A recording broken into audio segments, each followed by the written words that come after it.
yaxshilab odob bilan ovqatlanib bo'lib, oxirida zikr bor. Zikr alhamdulillahillazi at'amana va saqana va ja'alana muslimin. Bu ham eng katta narsa.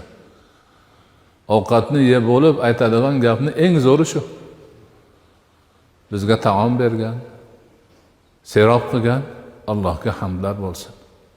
Eng muhimi bizni musulmonlardan qilib qo'ygan Allohga hamd bo'lsin. Bu dunyodagi ovqat yeb bo'lib aytiladigan eng go'zal hamd shu.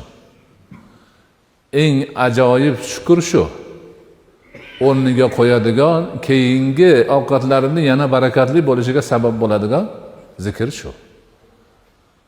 Ana banda namoz o'qisa ham Robbisiga bog'lanyapti, ovqat yesa ham Robbisiga bog'lanyapti.